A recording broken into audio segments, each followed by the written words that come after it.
SuperTalkTV.com. You can see Good Things live and in living color. And today we're going to kick off with a new opportunity for those that may be fighting substance abuse. They've now got a new opportunity to get help that they need. Joining us is Dr. Jefferson Parker. He's professor and division director of psychology in UMMC's Department of Psychiatry and Human Behavior. He's also co-directing the CIDA, which we'll learn more about today. So, hey, Dr. Parker. Hi there. I am so excited about this opportunity and the grant money that UMMC has received. So let's just start there. Tell us about the grant and how UMC was awarded it. Sure, I'd be glad to. We're so excited too. So this grant came from a congressional appropriation in last year's federal budget, 2022 federal budget, and it's come to UMC through the Substance Abuse and Mental Health Services Administration, or SAMHSA, as we usually call it. And we have four major goals as part of this project. And if you'd like, I can go through them one by one. Two of them involve direct patient care, help for people who have substance use disorders, and two of them are more sort of substance abuse infrastructure type projects. So the first one I'll mention is called Telemat, T-E-L-E-M-A-T. Telemat provides medication-assisted treatment for individuals with opioid use disorder or alcohol use disorder via telehealth. So our intent is to provide this kind of treatment.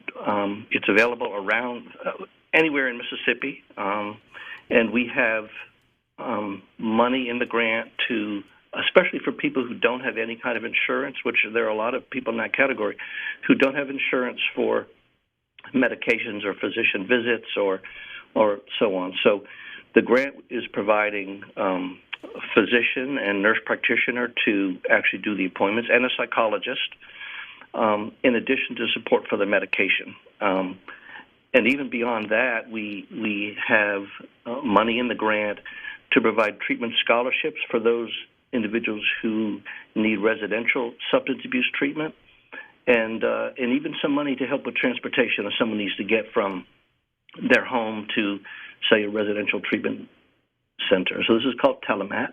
We've done this before through the Department of Mental Health. At that time, it was restricted to the regional mental health centers, but this is open throughout the entire And Dr. Parker, I mean, Mississippi has led the way with telemedicine throughout the last decade or so.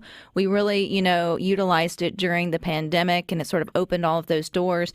Do you think that is kind of what helped give way for now recovery treatment to be able to be looked at as done through telemedicine? Because usually traditional thinking would be, you would need to come to, it would be an inpatient kind of scenario, or you would need to meet in person for your types of therapy, but it feels like you'll be able to reach more people this way. Yes, absolutely. I think the fact that Mississippi has led the way with telehealth, the UMC Center for Telehealth has been very forward-thinking in that area, yes. And the pandemic sort of made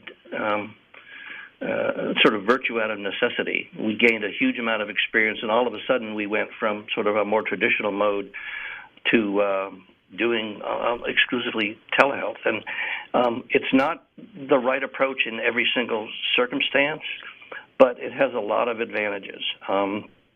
In terms of saving travel time and travel expense and access for people who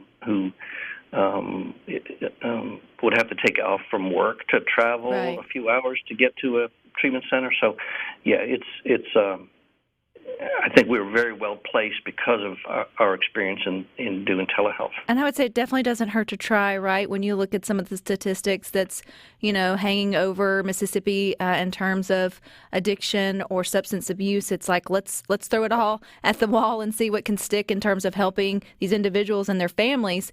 So, Dr. Parker, how are you going to be able to identify which families may be fit to utilize either the telehealth or the help with getting in-person treatment through this grant? Right.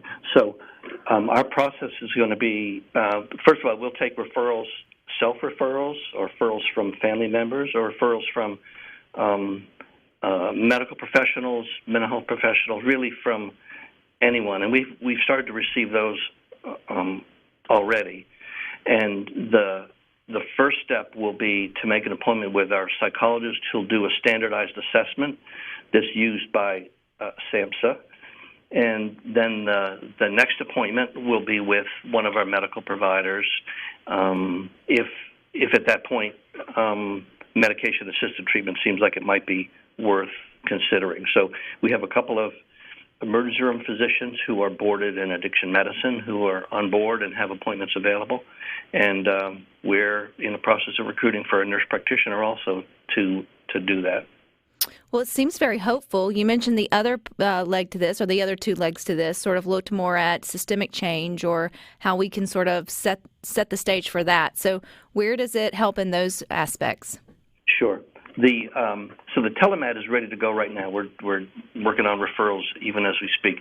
A second part of this that we're actively working on is going to involve providing consultation to community emergency departments during outside of business hours, basically nighttime, weekend hours.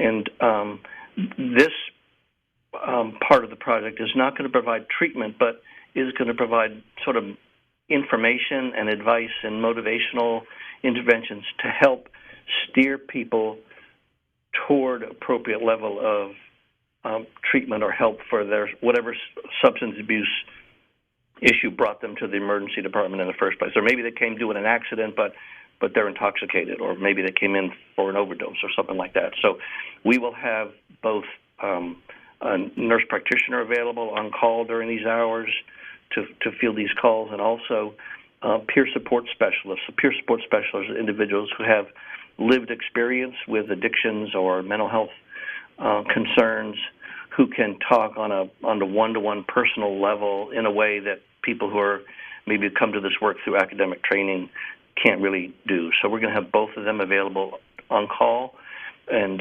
we'll be rolling that out. So that's the second. The third, which is immensely exciting as well, there are directories available that list substance abuse treatment providers and programs around the state. What we're going to roll out is a web-based resource that it doesn't duplicate that, but it builds on it, because what it will do, you'll be able to go to this web page and see not only what programs exist, but their current status about whether they have a bed available today or not. So you might look at Program A, and it will say Program A doesn't have any beds right now. You look at Program B, oh, they have one bed. Program C, they got two beds. So that can help you decide how to use your time in terms of making an efficient self-referral or family referral or professional referral. That's called Find Help Now. That program is already in full operation in Kentucky. They've been using it, and we're going to be developing that and rolling that out here. So that's the third. And then the last one, CEDA, the Center for Innovation, Discovery, and Addictions, has a educational component called the Academy of Addiction Training. And we're going to be sponsoring, in collaboration with community partners, at least 3 different events, training or educational events over the course of the year. One of them is going to be geared toward medical professionals. A second one is going to be tailored toward individuals who are working as treatment staff in substance abuse treatment programs around the state, for example, certified addictions counselors. And then the third one is going to be directed toward and tailored toward consumers and family members and friends of people who have substance use disorders. So that's the fourth component. We're actively working on planning that and forming partnerships now. There's so much good in this, Dr. Parker. It's super exciting. I know it's a statewide approach. There'll also be a lot of research that goes along with it. If people want more information about any of it, where do they go to go ahead and see what you've got, or go ahead and start utilizing the programs that are up and running?